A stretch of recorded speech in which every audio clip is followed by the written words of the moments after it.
मला आठवत आहे की माझी स्वतःची आई ज्यावेळेला वारली, सतत 12 वर्ष आजारी असल्यानंतर आईचा त्या ठिकाणी मृत्यू झाला. आणि सर्वजण म्हणजे लहान भावंड ज्यावेळेला रडत होते, त्यावेळेला मी घरातला मोठा माणूस म्हणून रडत नव्हतो.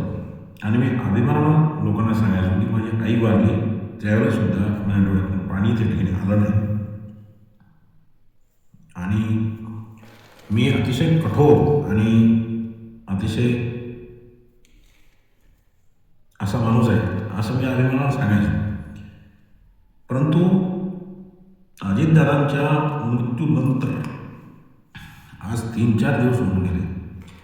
हे माझं मन अनेक गोष्टीमध्ये रमवण्याचा त्या ठिकाणी प्रयत्न करतो आहे.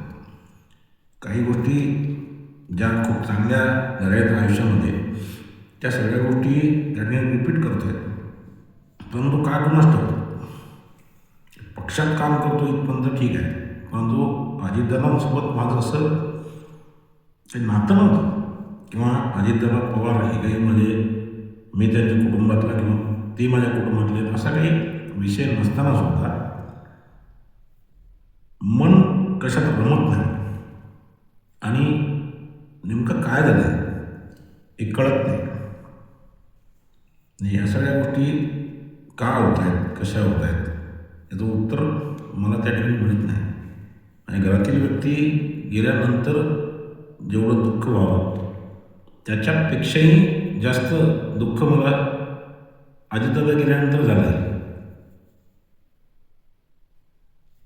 समजत नाही की या माणसामध्ये अशी काय जादू होती की ज्या गोष्टीमुळं आपल्याला आपल्या घरातल्या व्यक्तीपेक्षाही जास्त दुःख त्या ठिकाणी झालं. मला असं वाटतं इतर लोकांच्याही अशा भावना असतील. अजितदादा सदैव आठवणीत